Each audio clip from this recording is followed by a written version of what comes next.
నేరాల్లో భాగమవుతున్నారు. హక్కుల ఉల్లంఘనకు పాల్పడుతూ చెడ్డ పేరు తెచ్చుకుంటున్నారు. సస్పెన్షన్లతో ఆగకుండా సర్వీస్ నుంచి కూడా రిమూవ్ అవుతున్నారు. ఇది హైదరాబాద్ సిటీలో కొందరు పోలీసుల పనితీరు. సంస్కరణలతో పనితీరులో దూసుకుపోతున్నామని బాసులు చెప్తున్నా సిబ్బంది మాత్రం తమ తీరుతో పోలీస్ శాఖకు తలవంపులు తెస్తున్నారు. ఈ ఎఫెక్ట్తో కాకీల పనితీరే కాదు, ప్రవర్తనలోనూ మార్పు తెచ్చేందుకు ఉన్నతాధికారులు రెడీ అవుతున్నారు.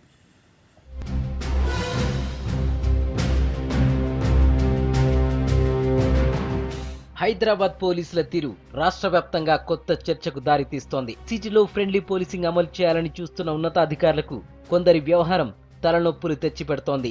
సిటీలో జరుగుతున్న నేరాల్లో కొంతమంది సిబ్బంది పాత్ర కూడా బయటపడటంతో అధికారులు తలలు పట్టుకుంటున్నారు. పబ్లిక్ తో ప్రవర్తించే తీరు సరిగా ఉండాల్సిన అవసరంపై జంట నగరాల పోలీసులకు ప్రత్యేక ట్రైనింగ్ ఇవ్వాలని డిసైడ్ అయ్యారు.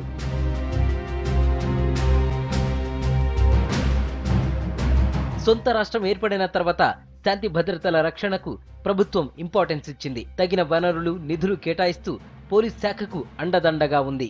ఉన్నతాధికారులు కూడా అందుకు తగ్గట్టే కొత్త సంస్కరణలకు నాంది పలికారు. ఫిర్యాదులు చేసే ప్రజల నుంచి ఫీడ్బ్యాక్ తీసుకోవడం నుంచి కమ్యూనిటీ పోలీసింగ్ వరకు కొత్త కార్యక్రమాలు అమలు చేశారు. ట్రాఫిక్ వ్యవహారంలో ట్రాన్స్పరెన్సీ కోసం క్యాష్లెస్ చలానాలు ప్రవేశపెట్టారు. ఉల్లంఘనలను పరిశీలించేందుకు బాడీ ఓన్ కెమెరాలు తీసుకొచ్చారు. వీటిపై జనం నుంచి కూడా మంచి రెస్పాన్స్ వచ్చింది. కానీ ఇదంతా అసలు వాస్తవాలకు ఒకవైపుగానే మారింది పరిస్థితి.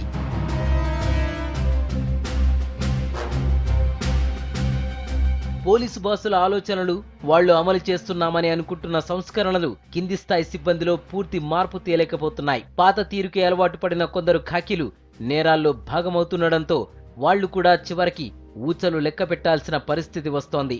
గతేడాది సిబ్బందికి శిక్షణ తరగతులు నిర్వహించినా మార్పు రాలేదన్న ఆరోపణలు ఉన్నాయి.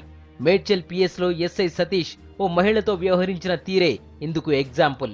తన భర్త కనిపించడం లేదని కంప్లైంట్ ఇచ్చేందుకు వచ్చిన మహిళతో సతీష్ అసభ్యంగా ప్రవర్తించాడు. విషయం ఉన్నతాధికారులకు తెలియడంతో చర్యలు తీసుకున్నారు. ఇప్పుడు సర్వీస్ నుంచి కూడా తప్పించనున్నట్టు తెలుస్తోంది.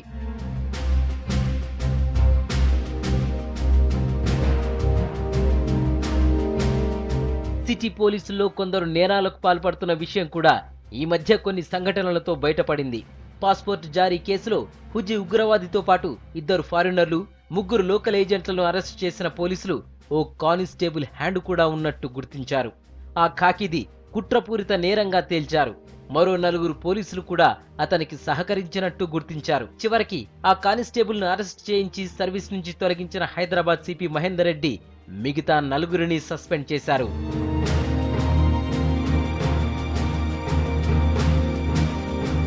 జీడిమెట్లలో పనిచేసిన హోంగార్డ్ మహేందర్ సింగ్ తీరు మరీ కాంట్రవర్సీ అయింది.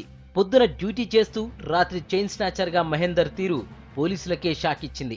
36 స్నాచింగ్లు చేసినట్టు మహేందర్ అంగీకరించాడు. అతని నుంచి 1.5 కిలోల బంగారాన్ని పోలీసులు స్వాధీనం చేసుకున్నారు. కరీంనగర్లో హోంగార్డుగా పనిచేసిన భిక్షపతి హైదరాబాద్లో 50కి పైగా వాహనాలు చోరీ చేశాడు. ఈ మధ్య చిక్కడంతో వాహనాలు రికవరీ చేసిన పోలీసులు నిందితుడితో ఊచలు లెక్క పెట్టిస్తున్నారు. పోలీసుల విచారణ తీరు కూడా కొన్నాళ్లుగా టాక్ ఆఫ్ ద సిటీగా అవుతోంది. మారేడుపల్లి పిఎస్ సిబ్బంది బాణప్ప అనే వ్యక్తిని పిలిపించి విచారించారు. కాసేపటికే అతడు చనిపోవడంతో బాణప్ప బంధువులు పిఎస్ పై దాడికి దిగారు. ఇది జరిగిన కొన్నాళ్లకే మీర్పేట పిఎస్ లో యువకుడు యాసిడ్ తాగి సూసైడ్ అటెంప్ట్ చేశాడు. ఇవే కాక ఆసిఫ్ నగర్ పిఎస్ లో పద్మ అనే మహిళ చనిపోయింది. ఈ ఘటనలో ఇన్స్పెక్టర్ తో పాటు 7 ఉన్నతాధికారులు సస్పెండ్ చేశారు. మారేడుపల్లి ఇష్యూలో 3 సస్పెండ్ చేశారు.